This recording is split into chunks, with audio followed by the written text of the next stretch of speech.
Hey there, it's Yashime. It's been a while since I've been here, but I wanted to talk about a little bit of the Bleach Rebirth of Souls game that's coming out. The first Bleach game to ever come out on PC ever, and the first Bleach game to come out on console since Soul of Resurrection back on the PlayStation 3. I've done went through and I watched all the character introductions they just released literally an hour ago. And of course I've seen the gameplay trailer and I've seen all that. Now, from what I've seen and from what I understand with the Kampaku and the Reishi and all, with the different mechanics they have in the game, a lot of people don't fully understand those mechanics. They're similar to Tekken. They're similar to some other similar fighting games. And I'm not a huge fighting game person myself, but the fact that they're paying so much attention to the lore of Bleach itself is a great thing, and I'm really excited for it. Now, my only question with this game so far is characters. So I don't know how many characters are going to be in it. Nobody knows how many characters are going to be in it, but all we've ever seen of characters, so far is Ichigo Kurosaki in Shikai form, Uryu Ishida that's in the Soul Society arc. Same thing for Rukia Kuchiki, which she can release your Shikai, which is, the Arrancar arc, and even Renji Abadai with his Shikai arc, and he's going to have his Bankai too, and Byakuya Kuchiki, and there's been a couple of others too.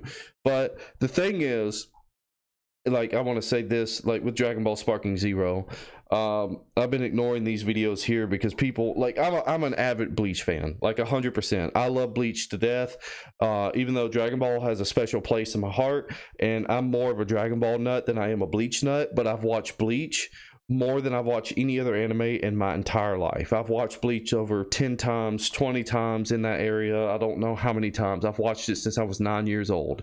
But the point is, I'm trying to make is how they're going to go about the characters. And I wanted to bring this out here. I don't know who's talking about it in depth, but I personally believe in a game like this, and since they want to start with the substitute Shinigami arc and then do the Soul Society arc and the full Arrancar arc all the way until Aizen is defeated, they're going to have different variations of characters, like Ichigo. Especially Ichigo, they're going to have 4 different variants, because in the substitute Shinigami arc, if you remember watching the anime or reading the manga, that he only uses his sealed Zanpakuto the entire time. He never goes Shikai until the very end when he trains with Kisuke Urahara to prepare for the Soul Society arc.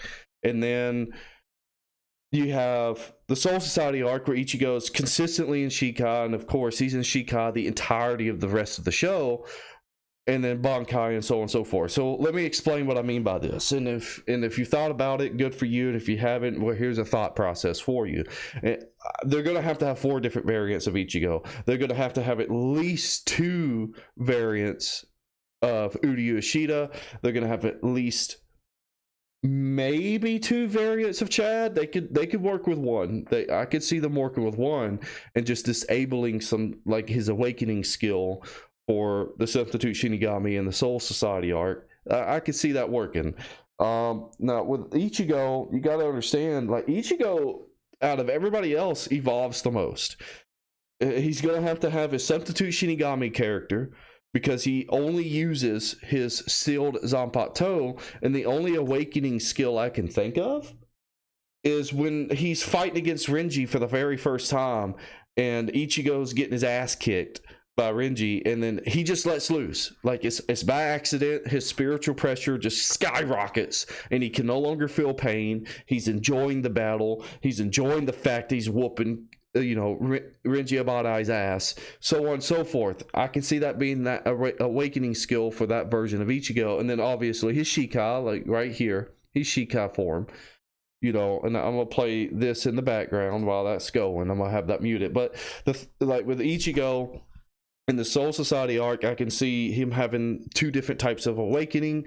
He's in his Shikai form, obviously, and his awakening is going to be blocked during the campaign until he gets to Byakuya, because he doesn't use his Bankai, nor does white Ichigo, Hollow Ichigo, or the true Zangetsu, take over his body until Byakuya. So I can see him having 2 awakening skills. In fact, I can see him only having, well, maybe the Arrancar arc too. I'll get into that.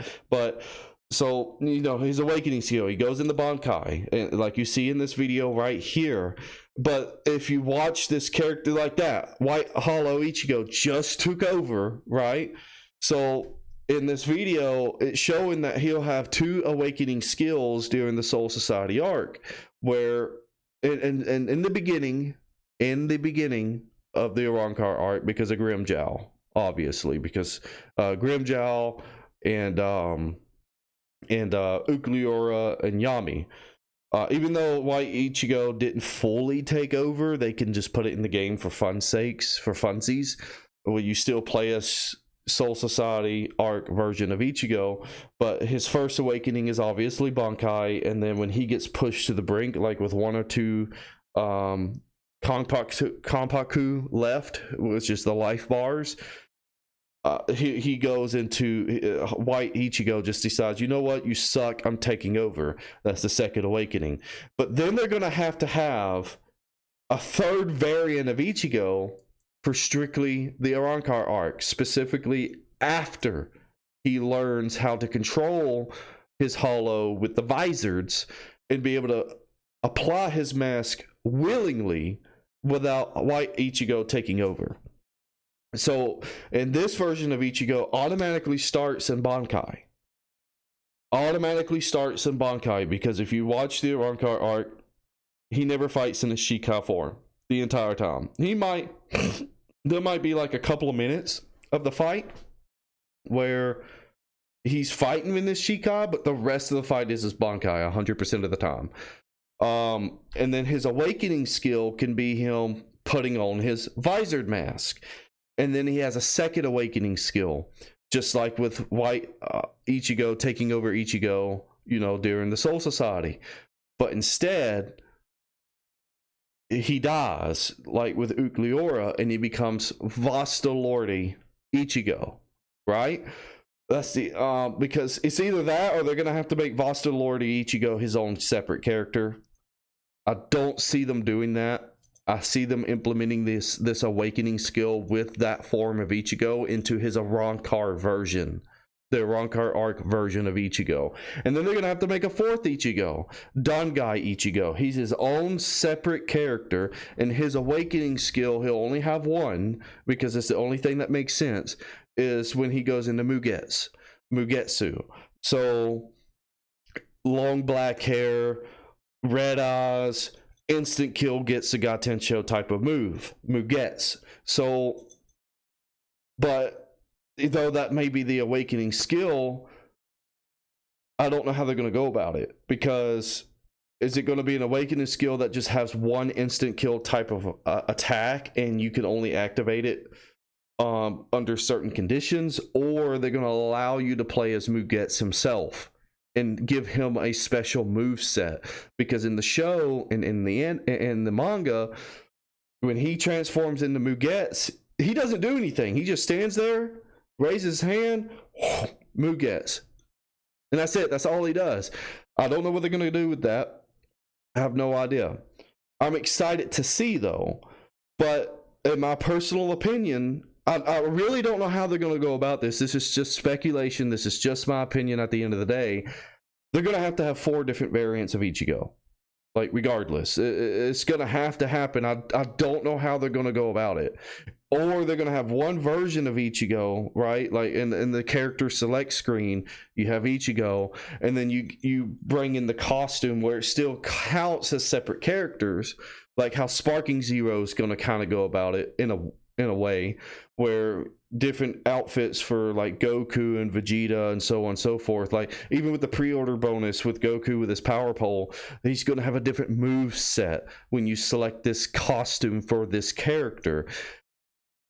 I can see that where they just have 1 selection for Ichigo alone, and then they have different costumes to pick from to choose what type of version of Ichigo you want.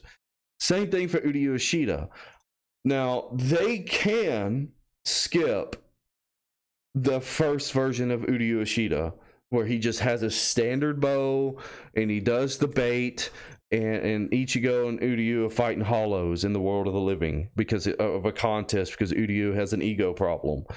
Okay, they can skip that, as in, like, they show it in cutscenes. They show that version of Uryu in cutscenes, a model just specifically for the story, and then just focus on the other two variants of Uryu, or they can have that as his own separate character. I don't think they should have it as his own separate character because he wasn't really that involved in the Substitute Shinigami arc. The only time he was involved was during the contest to who can kill the most hollows. And yeah, he fought Renji, but that was off screen. We didn't see that. That was off the pages. You didn't see that in the manga. That version of video can just strictly be for cutscenes and story purpose only. That's cool. And then you have Soul Society Uryu with his glove. So with his glove, he's a very powerful Quincy with that glove. And then his awakening skill is when he breaks that metal piece off the side of the glove and he transforms into the final form of that glove variant Uryu, where he loses his powers at the end, but he's super powerful, overpowered, even though he does one attack with that. And then they're going to have a second variant of Uryu with the Arankars, because that's when I forget the name of it because I'm talking really fast. I'm just trying to get through this, where he has that big, huge bow. You know, he has the big, huge bow that can shoot 1,000,000 arrows at a time, right? So, and then his awakening skill for that, I really don't know how the awakening skill would work for that version of Uryu, unless the awakening skill for Uryu for the Arankar arc is when he pulls out his Reishi sword, where he steals Reishi from his opponents. But see, personally, like this, see, look, I didn't even notice that the first time. Let's retract here. Let's go back a little bit here. Let's watch this trailer. Oh, that's a little bit too. I didn't go too far. Right here. Yeah. What is that? That's exactly what it is. You see the hilt? He's using his Reishi sword, and he didn't even have that during this variation. So now that I've seen that, I missed that completely the first time I watched this. Now that I've seen that, I really don't know what they're going to do with Uryu. I don't have an idea. Maybe now that I've seen that, because he has his Reishi sword here, that his awakening skill, I don't know, because an awakening skill for this variation of Uryu makes sense with him breaking off one of the metal things off his glove. And then they can have a different variation of Uryu with his Arankar version with a big, huge, circular looking bow with the lines through it. I forget the name of it. That shoots 1,000,000 arrows a second, and his awakening skill could be bringing out that Reishi sword. I don't know. Again, it's all speculation. I didn't notice this before when I watched this. I don't know how they're going to go about it. I'm very confused about it. I'm excited for the game.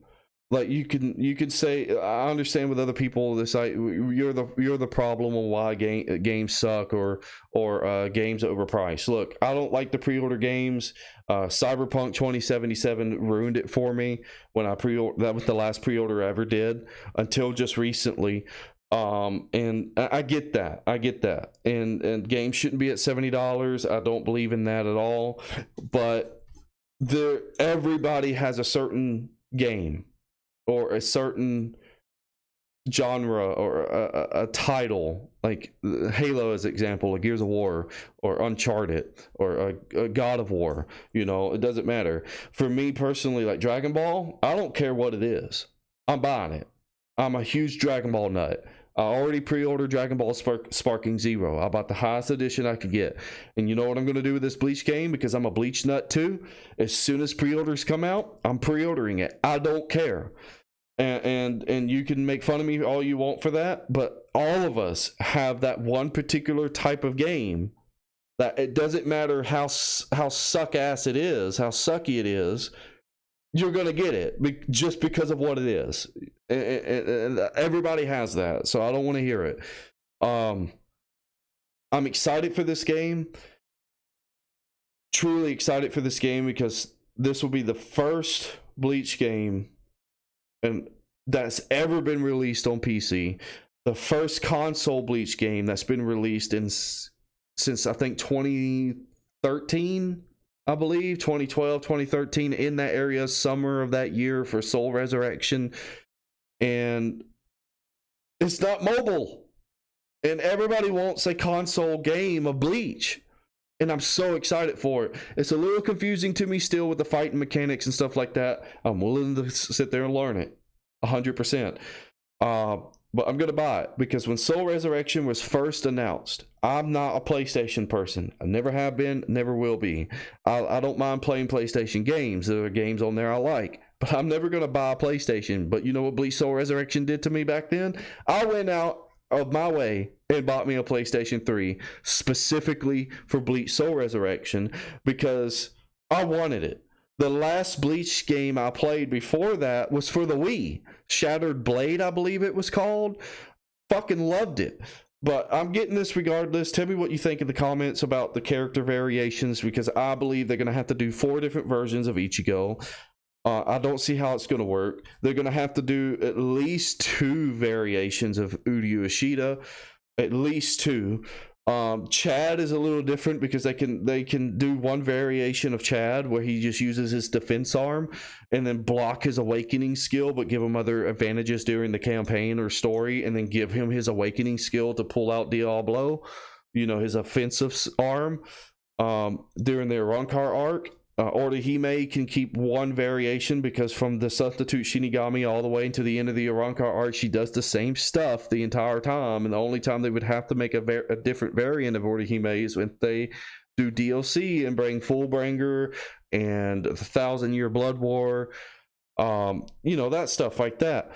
And I just don't see any different variants, honestly, besides maybe Rukia, but I don't know how...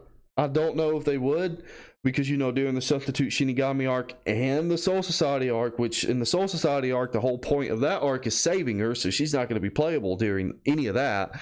If she's playable at all during the Substitute Shinigami arc, they're going to have a second variant of Rukia, because she didn't have her Soul Reaper powers. She was just a soul trapped in a Giga because she lost her powers to Ichigo, and Kisuke was preventing her from gaining her powers back. I don't see them making her a playable character during the Substitute Shinigami arc. The Substitute Shinigami arc is going to be very small. And the only 2 characters I can possibly see you playing as during that arc is Ichigo and Chad. Maybe Orihime. I don't see you playing as Uryu. Because for obvious reasons. I don't know what they're going to do with that. So just tell me what you think down below about the character variations, what you think there's going to be in it, because my last thing I want to leave off here before I leave is the roster itself. I've seen some videos of people talking about the roster and how small it could possibly be, or medium size, and so on and so forth. I'm just going to play a different video while I'm talking. This character roster is going to have to be big. Not Budokai Tenkaichi size, but it's going to have to be big if they're going all the way to their Arankar. They're going to have to add the variations of Ichigo, Rukia, Renji, Uryu Ishida, Chad, Orihime, obviously all the captains, you know, with Byakuya Kuchiki, Toshido Hisagaya, what's his name? The squad captain of 12, squad 12 captain, Mayuri Kuretsuchi. They're gonna have to add Kenpachi Zaraki, Yoruichi Shihoin, Kisuke Urahara, Soifon. They're going to have to add some of the lieutenants as well. And then with the Arankar arc, you know, with Ukuliora, that's a given. Grimjow, Yami, maybe Yami. I don't know how they're going to go about Yami. They might treat it like a Soul Resurrection situation where he's just a special boss for the campaign. I don't know. Aizen, Gin, Tosin, Kamamura. Um, they're gonna have to add the Vizards like Shinji and them. There's so many characters they're going to have to implement into this game for it to be a true story from the Shinigami all the way to the end of the Arrancar arc. And the best news about this game is that Tite Kubo is hands-on with it. I mean, he's not developing it, but he's making sure it stays true to his vision. Anyway, anyhow, thank y'all so much for watching, and I'm going to go ahead and leave this be.